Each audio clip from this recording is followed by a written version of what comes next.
Pakistan test cricket team के कप्तान शान मसूद की दोस्तों आज एक स्टेटमेंट पड़ी यार, दिल बड़ा खफा सा हुआ। शान मसूद ये कहता है यार कि जब मेरी सिस्टर इनकी वो अब इस दुनिया में नहीं रही, तो जब उनकी डेथ एनिवर्सरी थी ना, ठीक मतलब उनकी पता नहीं शायद पहली थी या जो भी थी, डेथ एनिवर्सरी थी, तो राइट एग्जैक्टली उस डेट को पाकिस्तान इंग्लैंड के अगेंस्ट वो मैच हारा था T20 वर्ल्ड T20 का। तो शान मसूद कहता है कि यार मैंने एक बड़ी रंजीदा सी पोस्ट लिखी अपनी बहन को डेडिकेट करने के लिए, क्योंकि उसकी डेथ एनिवर्सरी थी। कहता है भाई साहब वो पोस्ट करने के बाद मुझे कमेंट्स में लोगों ने इतना ज़्यादा अब्यूज़ किया कि जिसकी कोई हद नहीं। ठीक है, अब लोगों को कॉन्टेक्स्ट नहीं पड़ता शान मसूद ने किस बेस के ऊपर वो पोस्ट की थी। वो अपनी बहन को बेचारा कर रहा था याद, ठीक है, लेकिन इन लोगों ने उसे रगड़ दिया पकड़ के। अच्छा, उसके बाद जब शान मसूद आपको पता है पाकिस्तान क्रिकेट टीम के टेस्ट कैप्टन के तौर पर अनाउंस हुए, तो तब भी लोगों ने शान मसूद को, वो कहते हैं कि मुझे अब्यूज़ किया गया ठीक ठाक किस्म का, और तब भी लोगों को चीज़ नहीं समझ आई, क्योंकि तब भी उन्होंने कोई इस किस्म की कोई बात की थी या इस किस्म की कोई पोस्ट लिखी थी जिसमें आई गेस उन्होंने शायद अपनी सिस्टर को याद किया था। अच्छा, सीन ये है कि बहन भाई का ताल्लुक तो आपको पता है किस किस्म का होता है। हमारे सब कॉन्टिनेंट में तो आपके सामने ही है बहन भाई का ताल्लुक, उसमें मेरा ख्याल है कोई क्या बंदा बात करे या क्या उसकी एग्जांपल दे। तो यार अगर एक भाई अपनी बहन को याद कर रहा है जो कि अब इस दुनिया में नहीं रही, तो उसकी पोस्ट के कॉन्टेक्स्ट को तो आप समझे ना, कम अज़ कम बिला वजह में चढ़ाई मत किया करें इसकी। ये मतलब ये तो ऑनेस्टली स्पीकिंग ये तो मैं खुद भी नहीं कर, मतलब आई डोंट रेकमेंड इट, और ना मैं करता हूँ।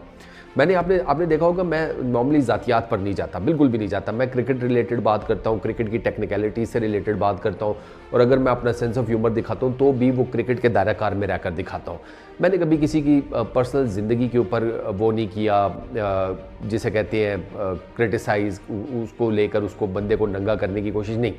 लेकिन मैंने एक चीज़ नोट की है, ये होता है, और ये जहालत ये जहालत का वो लेवल है कि मतलब literally I really don't know कि ये कैसे जाएगा। क्योंकि मैंने कमेंट सेक्शन में देखा ना, अब्यूज़ करने की क्या ज़रूरत है।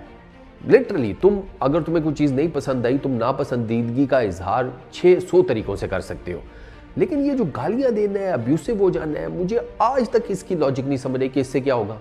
क्या पट लोगे आप, क्या पट लोगे लिटरली।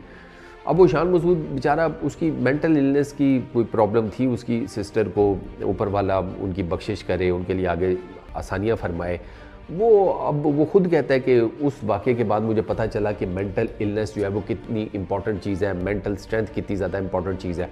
भाई साहब ये बहुत ज़रूरी चीज़ है। और मैं आपको एक बात बताऊँ, पाकिस्तान और इंडिया में इसके बारे में कोई बात ही नहीं करता। हम वो घोसड़ पप्पू किस्म के लोग हैं, लिटरली हम वो लोग हैं जो इसको बीमारी नहीं समझते। भाई अबे मेंटल हेल्थ डिजीज़ को हम पता है क्या कहते हैं, मतलब कोई कह देना कि यार मैं डिप्रेशन में जा रहा हूँ, तो हमारे तो साथ वाले हमारे अपने ही लोग कहते हैं कि नहीं इस टाइम मत जाओ, रात का टाइम है, किसी को साथ ले जाओ अगर जाना है, इतना ज़रूरी जाना है तो है, अकेले मत जाना। अबे पता तो कर लो डिप्रेशन होता क्या है। ठीक है, एंग्जाइटी है किसी को और 100 किस्म के प्रॉब्लम है। सर हमने इन बीमारियों को, हमें ये लगता है कि ये रात का खाना नहीं ठीक खाया तो उसकी वजह से ये मसाइल हो गए हैं। रात को बादी चीज़ें खा लेते हो, किसने कहा था रात को गोभी खाओ, किसने कहा था रात को आलू ज़्यादा खा लो। बंदे को स्ट्रेस है, एंग्जाइटी है, डिप्रेशन है, हम उसका जाकर डायरेक्ट लिंक जोड़ रहे होते हैं आलू गोभी मेथी के साथ। ये तो हमारी हालतें हैं।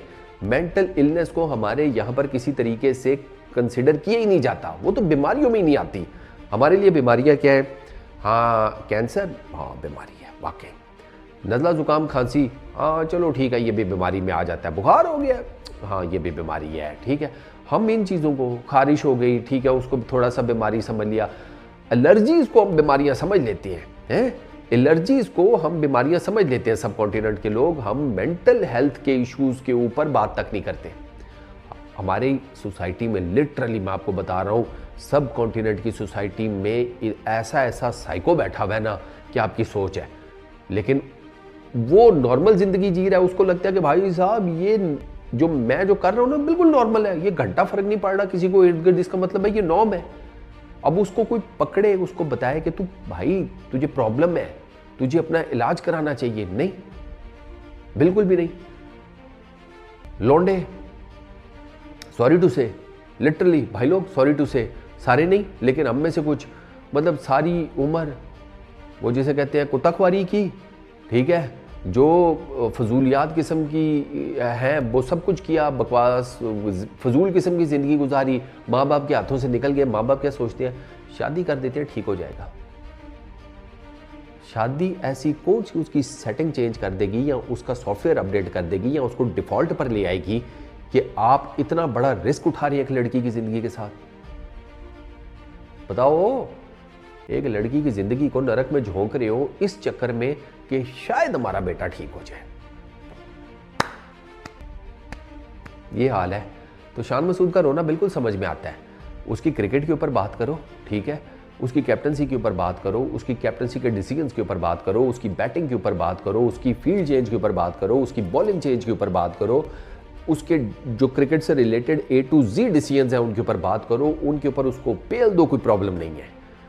सिर्फ दो चीज़ें, एक तो कॉन्टेक्स्ट समझ लो, अगर वो कोई पोस्ट लगाता है तो उसका कॉन्टेक्स्ट क्या है, ठीक है, बिला वजह में चढ़ाई ना करो। दूसरा, उसकी ज़ाती ज़िंदगी में घुसने की बिल्कुल कोई ज़रूरत नहीं है। हर बंदे की अपनी एक पर्सनल स्पेस होती है, उसको रिस्पेक्ट देनी चाहिए। और खुदा का नाम है अब्यूसिव ना हुआ करें। तीसरी मोस्ट इंपॉर्टेंट चीज़, मतलब मैं भी ट्रोल करता हूँ लेकिन मेरा कोई हिसाब किताब ज़रूर रहता है। मैं कुछ चीज़ें देख कर करता हूँ। दो के बहुत बड़ी बड़ी कोई चवल मार जाए बंदा तो वो एक अलहदा चीज़ है, लेकिन उसमें भी मैं सिर्फ बंदे की ज़ात तक रहता हूँ, उसके फैमिली को यहाँ आगे पीछे इन्वॉल्व नहीं करता। छोटी सी एक रिक्वेस्ट है, ये इसको काइंडली समझें। और आपके इर्द गिर्द अगर कोई ऐसा है तो आप पर फ़र्ज़ बनता है दो अदद चपेड़े तो उसे ज़रूर लगा कर समझाएं, क्योंकि मैंने सब कॉन्टिनेंट में देखा है कि दो अदद चपेड़े टाइम पर लग गई हो ना बंदे को, ज़िंदगी उसकी ठीक गुजर जाती है ना। ऐसे ही समझदार हैं हम लोग। बस इस वीडियो में इतनी। अपना बहुत ख्याल रखना। नेक्स्ट वीडियो में मुलाकात होगी। Peace out.